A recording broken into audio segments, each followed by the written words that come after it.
Halo anak-anak ibu kelas 4, apa kabarnya nak? Oke, tetap semangat ya belajarnya di rumah, walaupun kita belum masuk sekolah. Pada hari ini anak-anak ibu yang baik, kita akan belajar agama. Sebelumnya mari kita berdoa. Dalam nama Bapa dan Putra dan Roh Kudus, amin. Bapa yang baik, kami bersyukur dan berterima kasih atas segala berkat-Mu. Kami bersyukur ya Bapa, atas kami diciptakan perempuan dan laki-laki. Semoga lewat pelajaran hari ini kami mampu mensyukuri perbedaan perempuan dan laki-laki untuk saling melengkapi dan kami saling menghargai satu dengan yang lain. Doa ini kami sampaikan kepadamu dengan perantaraan Kristus Tuhan kami, amin. Dalam nama Bapa dan Putra dan Roh Kudus, amin. Ya, mari kita mulai anak-anakku yang baik. Ya, pada hari ini kita akan belajar yaitu tentang aku bangga sebagai perempuan atau laki-laki. Coba perhatikan gambar yang ibu buat. Ada di sini gambar anak laki-laki dan gambar anak perempuan. Amati dengan baik. Apakah ada perbedaan dari kedua gambar tersebut, laki-laki dan perempuan? Setelah diamati oleh anak-anak ibu yang baik, tuliskan perbedaan. Boleh sampai 3 ya. Ya. Lalu kita melihat berikutnya adalah pandangan masyarakat tentang kedudukan laki-laki dan perempuan. Di lingkungan masyarakat kita, pada umumnya terdapat pandangan yang menganggap bahwa laki-laki kedudukannya lebih tinggi dan keberadaannya lebih berharga daripada perempuan. Laki-laki dianggap kuat dan lebih mampu menjadi pemimpin, sedangkan perempuan adalah kaum lemah yang harus tunduk kepada laki-laki. Dalam banyak hal, laki-laki lebih banyak mendapatkan kesempatan untuk berkembang dibandingkan perempuan. Dalam budaya masyarakat pun memandang kedudukan kaum laki-laki lebih penting dan lebih tinggi daripada perempuan. Budaya ini pun pada kenyataannya telah menimbulkan banyak sekali persoalan dalam kehidupan manusia. Persoalan-persoalan tersebut erat kaitannya dengan perilaku laki-laki yang cenderung menganggap perempuan lebih rendah. Hal tersebut menimbulkan ketidakadilan pada perempuan hanya karena keberadaan mereka sebagai perempuan. Maka sesungguhnya laki-laki dan perempuan memiliki kedudukan yang sama. Apa maksudnya? Mereka memiliki kesetaraan derajat dan martabat sebagai manusia yang sama-sama diciptakan oleh Allah.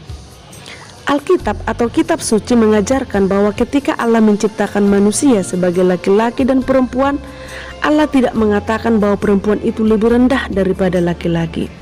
Allah mengatakan bahwa perempuan adalah penolong yang sepadan bagi laki-laki.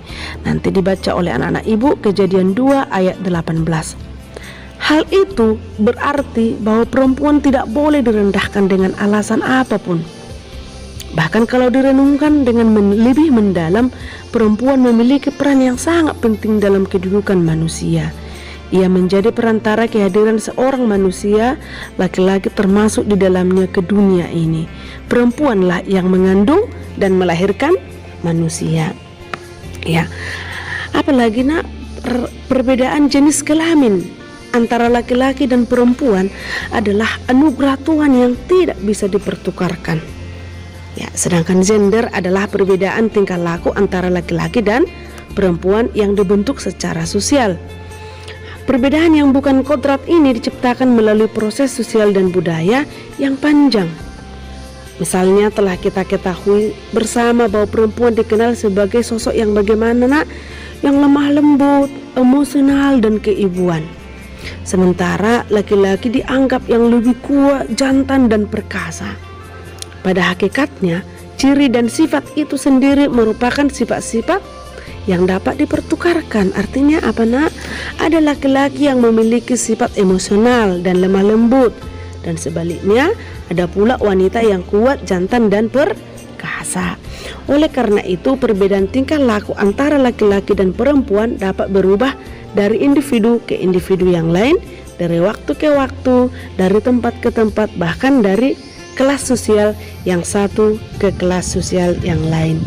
Maka sedangkan yang jenis kelamin atau biologis akan tetap dan tidak berubah. Itulah kodrat ya, yang tidak dapat dirubah. Dalam berbagai masyarakat atau kalangan tertentu dapat kita jumpai nilai dan aturan agama ataupun adat kebiasaan yang dapat mendukung dan bahkan melarang keikutsertaan anak perempuan dalam pendidikan formal sebagai akibat ketidaksamaan kesempatan, sehingga di dalamnya masyarakat dijumpai perbedaan dalam angka partisipasi dalam pendidikan formal. Oke, anak-anakku yang baik, yang ibu cintai, pada Kejadian 1 ayat 26 sampai dengan 31 ya, kita diajak di sana bagaimana Allah menciptakan perempuan dan laki-laki. Ya. Maka Kejadian 2 ayat 18 Allah berfirman, tidak baik kalau manusia itu seorang diri saja, aku akan menjadikan penolong yang sepadan dengan dia. Maka laki-laki dan perempuan itu harus saling menghargai, saling mendukung, dan saling melengkapi. Demikian anak-anak ibu, sekian dan terima kasih.